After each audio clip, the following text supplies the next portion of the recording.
Hi there, I'm James Taylor, the author of Jazz and Improvised Piano, and I'm going to give you a quick overview of the book now. First of all, it's the way it is for these reasons. There's no written music notation. It's all done actually using Microsoft Word, and the reason for this is that if you ask around jazz musicians, you find that very few of them actually read music. So what happens is that they learn music in a very concept-orientated way. They learn different chords and learn the actual relationships of the notes to each other. So it made sense to write a book that is a sort of step-by-step guide, if you like, to building chords. And so the book is very much a sort of concept-orientated, step-by-step approach, rather than giving you sort of chords to copy and find on the piano. The second idea was that classical music is all played from the bottom upwards. People read notes and they make up chords, and then they make up sort of various lines, and then of course ultimately they play the piece. Whereas jazz is very much a top-down approach. You think of the structure first of all. The structure, then you sort of decide what chords you're going to use, and then that filters down to the choice of notes that you use and the order that you play those notes. So those are the two basic things. There's no music notation because it's designed to teach you the way that a jazz musician learns, rather than to sort of force feed you different ideas through music theory. And the second concept is the idea that we use lots of improvisation. So we learn how to play the piano from the top down, if you like, through improvisation. And the first few pieces are really almost entirely improvisations. Now then, the other idea is that music is a three-part texture. You get a bass line, and you get chords in the middle, and you get a melody on top. This applies to all sorts of music, of course. Only when you play jazz, it's much more important because whether you play bass and chords, or chords and melody, it's all really decided upon by the context that you're playing in at the time. You know, if you've got a bass player, you will play chords and melody, stroke improvisation on top of that. And if you've got a sax player, you will play the bass line and you'll play the chords, and the sax player will play the top bit. So that's the vertical structure, if you like: bass, chords, and melody. The horizontal structure is the structure of time, if you like. It's the rhythmic framework. Now, in jazz terms, of course, this equates to the feel, whether it's swing, whether it's Latin, whether it's a waltz, whatever it is. Anyway, so one of the most important things in jazz is to learn how to use time. It is rhythm, yes, but it's largely about how you actually use time in terms of distributing your chords. So again, through the process of improvisation, you will learn how to use time and how to manipulate different sort of dynamics, if you like. So anyway, okay, the piece, or rather the course itself.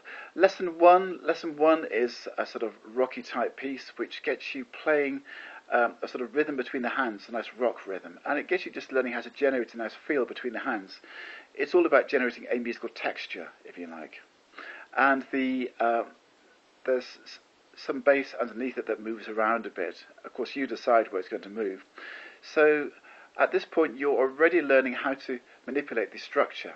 Of course, it's very important to get your ear focusing at the bottom end of the piano when you play, because when you play jazz, everything else hinges upon the set of bottom notes, at the roots of the chords, if you like.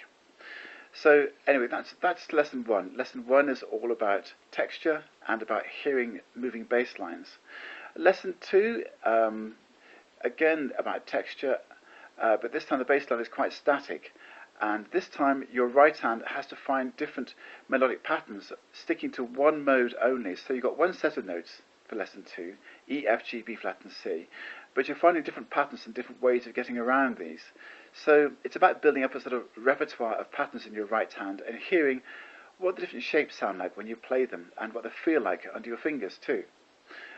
Lessons 3 and 4 are looking at the blues scale and how we can apply the blues scale, and also about rhythm. And when a jazz player plays, he or she will often emphasize the ands, 1 and 2 and 3 and 4. Lessons 3 and 4 will show you how to do this and also how to apply this to the blues scale, and also how to find the blues scale in any key. Lesson 5 is a flamenco piece. Again, it's about texture and it's about free improvisation. It's about finding patterns. Lesson 6 is a sort of rocky type piece, but this time on the white notes, and also the fill music. Now, the fill music is part of lesson 6, which actually gets you focusing on how the right hand relates to the left hand, and the left hand does small, subtle alterations which the right hand has to follow,